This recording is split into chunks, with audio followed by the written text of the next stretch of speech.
नमस्कार। Weekly agree commodity outlook में आपका स्वागत है। पूरे 1 हफ्ते की अगर हम बात करें, तो वीकली में अगर हम देखें तो कैस्टर के अंदर मार्केट एक मिला-जुला ट्रेड आधे परसेंट की तेज़ी के साथ ट्रेड करता हुआ दिखाई दिया। जिस ढंग से चाइना से डिमांड की उम्मीद थी उतनी नहीं आई है, बट कहीं न कहीं लोअर लेवल पे प्राइसेज़ को सपोर्ट मिल रहा है। तो आई थिंक अगला हफ्ता भी कैस्टर के लिए पॉजिटिव रहेगा।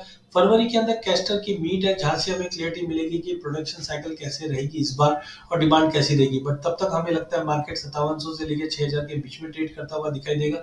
अगले हफ्ते के लिए 5720 के करीब लेके चलिए। 5820 का लेवल तोड़ने पे 5950 तक का भी लेवल हम देख पाएंगे। वहीं मेंथा ऑयल के अंदर प्राइसेस कंसोलिडेट कर रहे हैं 920 से 930 के बीच में। विंटर डिमांड कहीं ना कहीं प्राइसेस पे सपोर्ट करेगा और लोअर लेवल होने की वजह से इस बार सोइंग में भी कमी आने की उम्मीद है, जो प्राइसेस को अपलिफ्ट कर देगा। तो टाइमिंग हम देख रहे हैं कि 920 के करीब लेके चलिए, 928 का टारगेट रहेगा।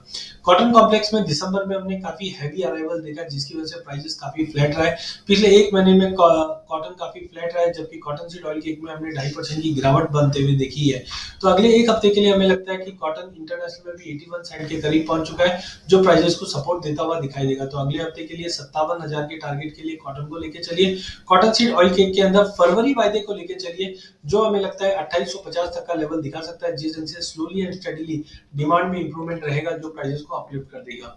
गवार कॉम्प्लेक्स में ये हफ्ता अच्छा नहीं रहा है, जहां पे हमने 3.5% की गिरावट गवार सीड में और 5.5% की गिरावट गवार गम में देखा है। बट कहीं ना कहीं इससे पहले भी हमने देखा है 5300 के नीचे गवार सस्टेन नहीं कर रहा है। एज ऑफ नाउ फंडामेंटल कोई अच्छे भी नहीं है तो खराब भी नहीं है। टेक्निकल ग्राउंड पे हमें लगता है 5300 पे लेके चलिए, 5150 का स्ट्रिक्ट स्टॉप लॉस लगाइए। 5600 का टारगेट अगले 1 हफ्ते में मिल जाएगा। गवार गम में 10,000 के लेवल से मार्केट रिबाउंड होता हुआ दिखाई दिया है। टाइमिंग हमें लगता है कि 10,200 250 के करीब लेके चलना चाहिए। 10,000 की स्टॉप लॉस है, 10,800 तक का पुल बैक पॉसिबल है अगले 1 हफ्ते में। वही मसालों के अंदर हमने हल्दी और धनिये में गिरावट देखी, लेकिन कहीं ना कहीं जीरा एक लंबी गिरावट के बाद मार्केट एक रिकवर करता हुआ दिखाई दे रहा है। तो हल्दी में हमें लगता है कि प्राइजेस के अंदर कहीं ना कहीं 13,600-700 का एक अच्छा खासा सपोर्ट बना हुआ है।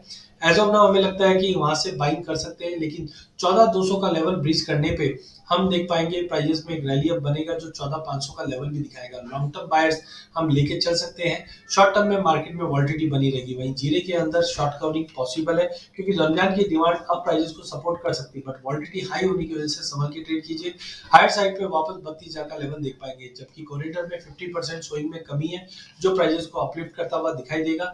7,000 के नीचे जरूर गया, बट सस्टेनेबल नहीं है। 7,000 के ऊपर आने पे 7250 तक के टारगेट अगले 1 हफ्ते में हम कॉरिडोर में भी आते हुए देख पाएंगे।